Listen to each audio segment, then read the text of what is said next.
Selamat datang kembali di Ruang Dosen. Nah, hari ini kita akan membahas sesuatu yang benar-benar memukau. Kita tidak sekedar berbicara soal sains, tapi merenungkan hakikat kehidupan di baliknya.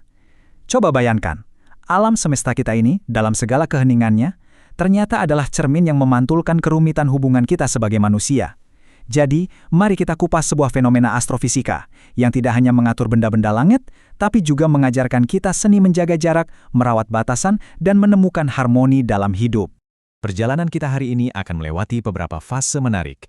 Kita akan mulai dari memahami konsep fundamental batas Roche, lalu melihat mahakarya cincin planet Saturnus, menyelami filosofi ruang privasi manusia, belajar mengubah kehancuran menjadi estetika, membahas etika gravitasi seorang pemimpin, dan terakhir merangkumnya dalam harmoni jarak dan refleksi. Bagian pertama, mari kita pahami dulu konsep fundamental dari batas Roche ini. Jadi begini, pada tahun 1848, ada seorang astronom Prancis bernama Edward Roche yang menghitung sebuah hukum alam yang sangat krusial. Dia menemukan apa yang kita sebut sekarang sebagai batas Roche atau Roche limit. Sederhananya, ini adalah jarak minimum absolut di mana sebuah bulan atau satelit bisa mendekati planet induknya tanpa hancur lebur oleh gravitasi. Ya, alam semesta ternyata punya sebuah garis imajiner yang tegas, sebuah batas yang tidak menoleransi pelanggaran. Intinya ada semacam tarik tambang kosmik. Di satu sisi ada tarikan gravitasi planet yang raksasa, dan di sisi lain ada integritas struktural atau daya ikat internal dari satelit itu sendiri. Dalam fisika, ini disebut gaya pasang surut. Bayangkan sebuah bulan nekat bergerak terlalu dekat.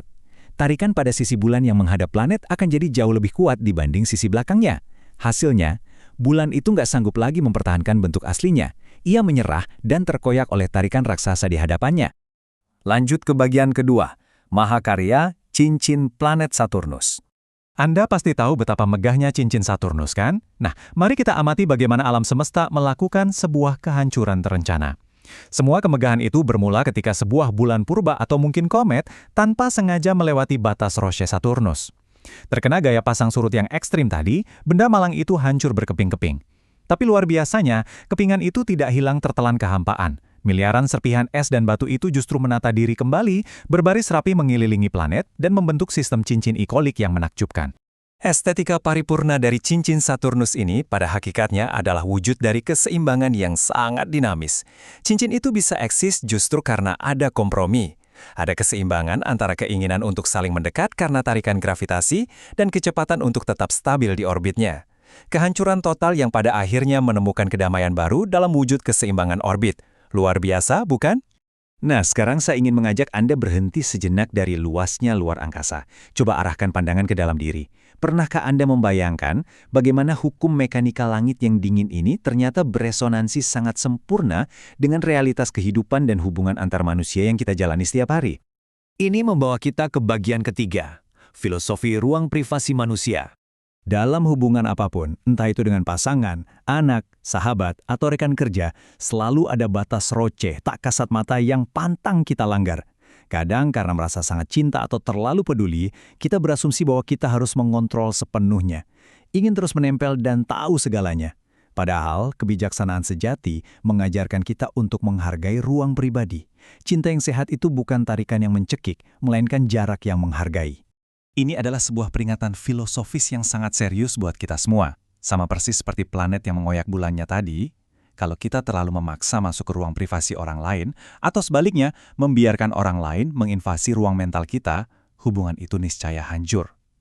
Tarikan gravitasi emosional yang terlalu kuat justru memakan ruang otonomi individu. Hidup yang bijaksana adalah hidup yang tahu persis kapan harus melangkah mendekat dan kapan harus mundur untuk memberi ruang. Kita masuk ke bagian keempat. Mengubah kehancuran menjadi estetika. Kalau saat ini Anda sedang atau pernah merasa hancur lebur karena sebuah hubungan yang gagal atau tekanan hidup yang melampaui batas toleransi Anda, coba ingat lagi cincin Saturnus. Realisasi terdalamnya adalah kehancuran bukanlah titik akhir dari eksistensi Anda. Sungguh, kehancuran itu hanyalah sebuah fase transisi, sebuah perubahan bentuk yang justru diperlukan alam semesta agar Anda bisa menemukan harmoni baru yang jauh lebih bermakna. Seringkali, ego kita yang keras dan rapuh ini memang harus dipaksa hancur lebih dulu. Tapi dari sisa-sisa ego yang hancur itulah, puing-puing karakter kita menata ulang dirinya. Pengalaman pahit, empati yang lahir dari rasa sakit, dan kerendahan hati akan menyatu membentuk sesuatu yang lebih luas dan memberi nilai tambah bagi lingkungan di sekitar kita. Puing-puing luka Anda perlahan menjadi cincin kebijaksanaan yang menerangi orang lain. Bagian kelima, khusus untuk Anda yang memimpin. Etika gravitasi seorang pemimpin. Sebagai seorang pemimpin, manajer, atau direktur, Anda ini ibarat planet induk dalam ekosistem kerja Anda. Pemimpin yang bijak sangat paham soal etika gravitasi ini. Jangan pernah menarik bawahan Anda terlalu dekat, misalnya lewat mikromanajemen yang berlebihan, sampai mereka kehilangan kemandirian dan akhirnya hancur di bawah tekanan Anda. Tugas Anda adalah memposisikan mereka pada orbit yang tepat, beri tarikan visi yang cukup, dan biarkan mereka bergerak merdeka untuk bersinar. Dengan begitu, tim Anda akan membentuk cincin prestasi yang luar biasa. Dan akhirnya, bagian keenam, harmoni jarak dan refleksi. Harmoni sejati itu tidak pernah tercipta dari penyeragaman yang mematikan identitas diri. Lihat lagi cincin Saturnus. Triliunan partikel es di dalamnya terlihat luar biasa indah justru karena mereka tidak saling bertabrakan. Tidak memaksakan diri menjadi satu batu raksasa yang seragam. Mereka berdampingan, berbeda ukuran, tapi sangat stabil berputar pada orbitnya masing-masing. Pelajaran hakikinya, kita bisa hidup dalam harmoni total justru dengan sangat menghargai perbedaan dan batas otonomi orang lain. Kedekatan yang paling menyehatkan jiwa adalah kedekatan yang sudi menyisakan ruang bernafas. Coba renungkan metafora ini. Lihatlah bintang-bintang di langit malam. Dari bumi, mereka tampak begitu intim membentuk rasi yang puitis. Padahal realitasnya, mereka terpisah jutaan mil cahaya. Sangat menjaga kehormatan jarak tersebut agar tidak saling bertabrakan dan memusnahkan satu sama lain dalam ledakan kosmik. Jarak itulah yang melahirkan keindahan sejati. Demikianlah telaah filosofis kita mengenai batas Roche pada hari ini.